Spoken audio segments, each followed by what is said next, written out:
Hello everyone and welcome to a new video. Today I am filming the mid-year book tag, which is a tag a lot of people do every single year, and I have never done it on my channel before, so this is my first year doing the tag. I actually did film the tag, not last year but the year before, but I never edited it and posted it for some reason because I had a brain fart. So yeah, that was a waste of my time back then. Here I'm officially doing the tag. Last year I did kind of like a mid-year wrap-up thing, but now I just want to do this tag.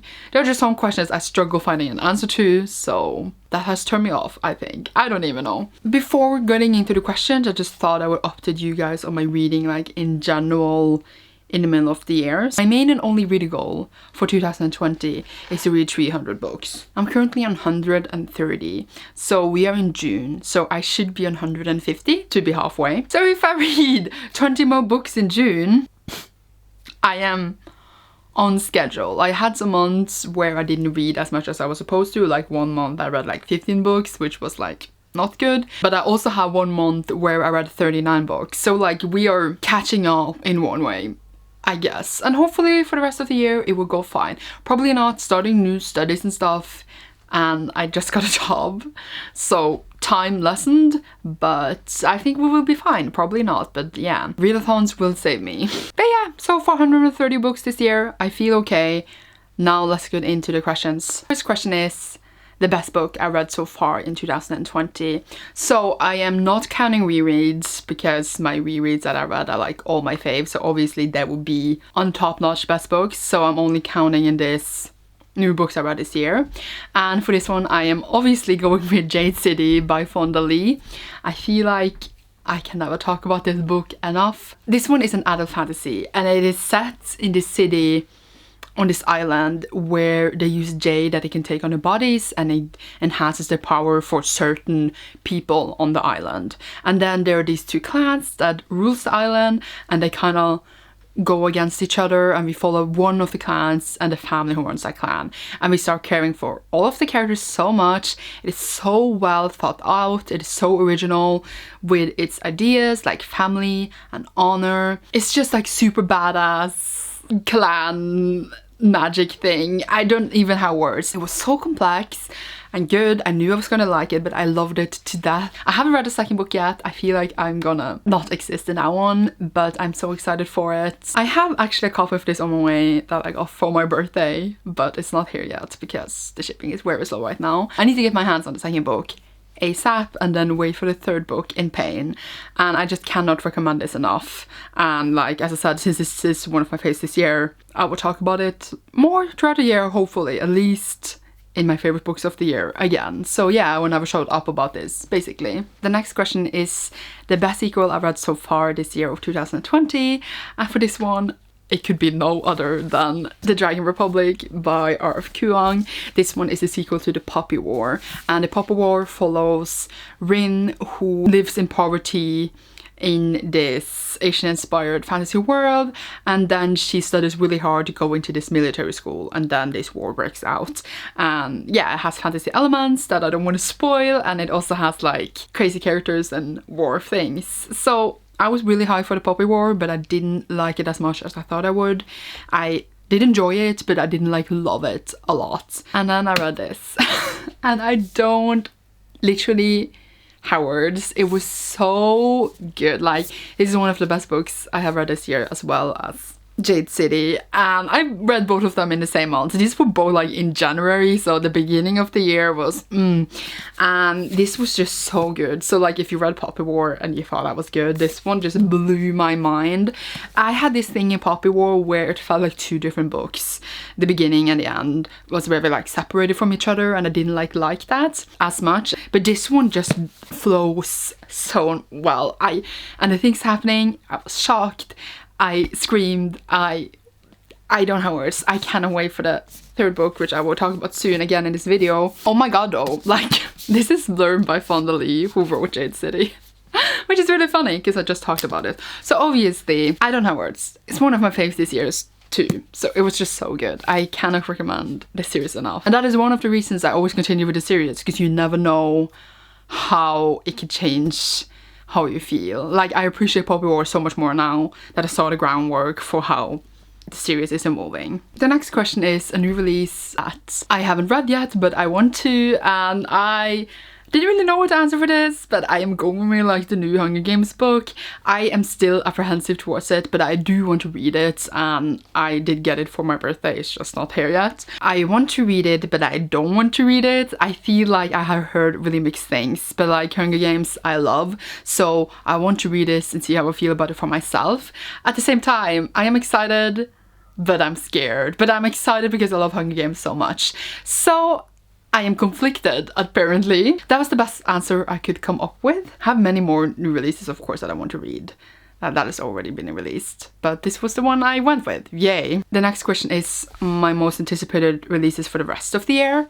And I have several, but I just chose for this question my top 2, which is The Burning God by R.F. Kuang, because it's the last and final book to the Poppy War series. Obviously, I am so excited for this because, you know, you saw just how much I love the Dragon Republic. So I cannot wait for this, and I'm so excited for it. And then we also have The Invisible Life of Addie Larue, which is V. Schwab's next adult fantasy book and a standalone, and I cannot wait for this. I love V. Schwab, and she's one of my favorite authors. This is a girl that lives forever, but she's forgotten by everyone she meets, until 300 years later she meets a boy that remembers her name, and I cannot wait, okay? The next question is my biggest disappointment so far this year, and I have 2 answers for this. First of all, we have Circle of Shadows by Evelyn and Skye. I read this, and the thing is that I was disappointed in this, but at the same time I had never read another book by this author before, so I don't know where my expectations really was lying, but like I didn't think it was gonna be what this was. So it follows Sora and Damon, and they are both like these warrior people, and they also live on this island, and they have like a really good ruler, and then there had been this war thing between the ruler and her brother, and then he basically returns and they have to stop him. But the thing is that the writing here was just so bad for me because it kept repeating over and over and over. We saw how all the characters said what they were going to do, and exactly what they said happened. So there was never any surprises, never anything that made you shocked or surprised, because they literally told you everything that was going to happen all the time. And they kept repeating a lot of things, and we experienced one point of view doing a thing, and then we had another point of view experience the same thing. So again, a lot of repetitiveness. But since like, again, I didn't have experience with this author before, I wouldn't say that I had that big expectations, but I was very disappointed. I was very more even surprised of how bad this was for me. I did, however, read her debut novel, and I liked that much more. It was written in a different way, and I thought that that was much a stronger book. Still, I had problems with that too, but like then I had already lowered my expectations a lot. Very disappointed in this. I'm quite sad. My other answer to this question is The Fate of the Tearling, which is the 3rd and final book in the Queen of the Tearling trilogy, and I finally finished the series, and this follows Kelsey, who when she's 20 or 18, she is gonna go to get her throne because she has been in hiding until she came of age. And then it's about her getting to this political area and getting back her power. And we have followed her now through different books, and there's also like magical elements to it, of course. But this ending, I know like I sound really bitter, but it was just not it. It made everything that we've been working so hard for. I mean, everything we had worked hard for did pay off, but all the characters we started to care for kind of disappeared into nothing, so that was very sad and disappointing.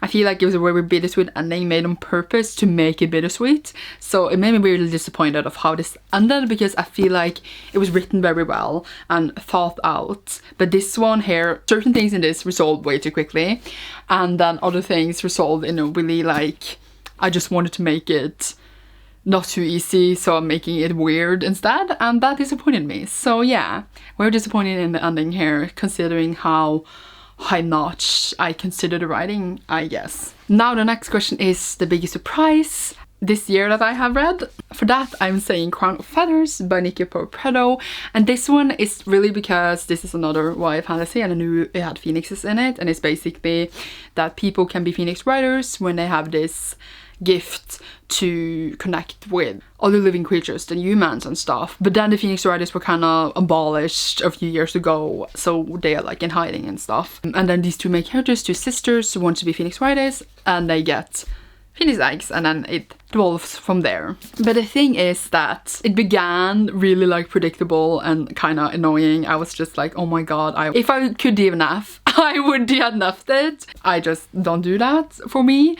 And then when I kept reading, I was so invested in the story, and then the plot twist in the end, and it did not go exactly where I thought it would be going. Surprise. And then in the end I ended up enjoying it a lot. Like, I gave it 4 out of 5 stars when it started out like a 2 stars read, and that was why it ended up to be so surprising. First it was surprising because I thought it would suck, and then it was surprising because it ended up being really good. And now I like really want to read the sequel, because now it became like a really enjoyable read, and I am just very surprised and I'm very happy about it. So yay for that. I say yay like all the time in my videos, and I cannot stop. The next question is favorite new author. And for that one, I would answer Fonda Lee or R.F. Kuang, but I already talked about them, so I would talk about someone else. That is Nic Stone. I'm holding this one because it's the only physical copy of Nic Stone I have, but I also read her Dear Martin and also Clean Getaway, and I really enjoyed all 3 of her books that I read so far, and I cannot wait to pick up her other works, and I'm just really enjoying what she's writing. They're all really different kind of reads. The first one, it's a police brutality book with Martin being handcuffed by the police for no reason at all, and he starts to look up to Martin Luther King and trying to kind of live by his ideals and finding how hard that really is. And then the second book is like a love triangle between these 3 characters, and we get to see all the different point of views, but we never get to see them again. So like the first part is one character, the next part is another, and the third part is another again. And we get to see all their point of views as the story develops. So that was a really interesting read with exploring sexuality, etc. And then there's this one, which is a middle grade, that follows Scoop, that goes on this crazy road trip with his grandma that has like crazy secrets, and they also visit really important places for Black history. So they're all very different, and I'm just very excited for her other works. I know that Dear Martin is getting a sequel or companion, I can't remember right now, so I'm just very excited for that one and her other books. Yay! The next question is my newest fictional crush, and the thing is here that I don't feel like I'm crushing in the same way on characters anymore like I used to when I was younger, where I like found one character I was like crushing hard on in a way. But I kind of like found something, I guess. I just read Sunstone Volume 1, and it follows Liza and Alyssa. Is that how you say their names? I don't even know. And they are beautiful and funny and soft, and this is a very like thing, like this is following these 2 characters who has always been into BDSM, but I never like explored it properly, and then they decide to meet and explore this. It turns out that they might not just be sexually interested in each other. It seems like they're getting very soft on each other in like a romantic way. That's the impression I got from the first volume, and it's adorable, and how they started off with this sex thing, and then they're like super shy and adorable, and I'm kind of crushing on both of them because they just seem like so adorable women. I'm trying to like find a picture here that like shows you how cute they are, but it's impossible. Like, they're just trying to be like super serious and dirty, and which they are with each other, but they're also like super adorable, and I just cannot deal, and I cannot find a picture of them, so you have to just deal with the cover. And yeah, I would date them both, and I would want to make them happy because they're actually adorable. Next question is your favorite new character, and then I have Emoni from With Fire on High, which is also one of the face reads this year. And Emoni is in her last year of high school, and she also is the mother of a girl that is two, yes. And she's just so resilient and smart, and she cooks amazing food, and I want to be her best friend. Potentially I would date her, but I feel a bit old to her, and also I don't know if she's interested in that. But like, oh my god, doesn't mean that she could have been my fictional crush, but like I felt that that would be a bit strange considering age. So yeah, point is that I would be her best friend and she would make me amazing food, and I don't know what I would offer this friendship because I'm a horrible person, joking. I just adored her so much, and following her journey and just see her story was just everything. So yeah, definitely a favorite character, and if there's a sequel, you know, I'm waiting for it. Also, like, Elizabeth Ecovego is also like a favorite new author, so she could totally have been an answer for the other question too. Next question is a book that made you cry, and I feel like with Fire and High I could totally count for that one because I'm pretty sure I cried in it, but then I couldn't remember anyone else, so I am going with Crescent City by Sarah J Maas. I feel like I cried, I was tearing in this because I got emotional, but I don't remember. Either way, this follows Bryce, who best friend dies in a horrible way, and then 2 years later the murder starts happening again, and she needs to team up with this angel dude named Hunt, and she's half fae. Do they totally get a thing? I mean, it's Savage a Mass, do you need another answer than that? And there is like a world full of like angels and fae and werewolves and different things, and also a lot of political climate that I think will be intense in the next few books in the series, and romance of course. And yeah, it was really good, and I'm pretty sure, I guess I cried because I got emotional because it was so intense, and yay, that's all.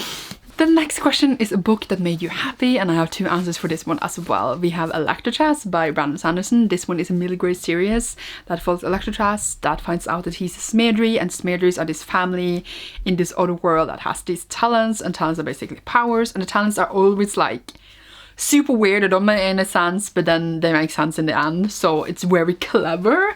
And also there's this saying that librarians in our world are like evil and want to take over the world, and they control all the information in it, and because of this we humans are kind of like stupid and ignorant because we don't know about the other world that librarians make sure that we don't know about. It's very funny. It goes out, breaks the fourth wall as it's called, like it goes out of the narrative to talk directly to us, knowing that it is writing to us. It's very, very funny, hilarious. It made me smile a lot. The last book, the 5th book, which is not the last because it will come more, didn't make me smile though. I was so pissed at the 5th book. I'm still so pissed about it, but like it was very good series and it made me smile all the time. So yay. And then of course we have Chain of Gold by Cassandra and Clare, which is the newest Shadowhunter Chronicle book, at least for right now, and it made me smile like an idiot. So this is the sequel series to the Infernal Devices, and it follows new Shadowhunters. I don't know what more to tell you. It was everything, and I cannot wait for more. I feel like I could just spend ages talking about this. Just know that I would die from them all, okay? The next question is the most beautiful book that I have bought or received so far this year. You watched one of my hauls that I posted when I got home, a book haul full of exclusive books, so obviously they are all gorgeous. Since then I got more, of course. Haul will be coming at some point in my life. I picked out 3 of them, and we have Chain of Gold. That's why I just showed you the other edition, because I wanted to show you these. We have Chain of Gold, so I got a Lumicrate edition and a Favorite edition, and they are gorgeous. I have full unboxings on my channel, but they are just so... I cannot deal the fact that I have these. They are so pretty, and if my house is burning, I know what I'm bringing with me at least. And this one I really recently got, and that is The Witcher, or like the first book, The Last Wish, a Lumicrate's special edition, and it's so pretty. Cannot deal. I haven't like shown this on my channel at all, so did you know I had it? Probably not.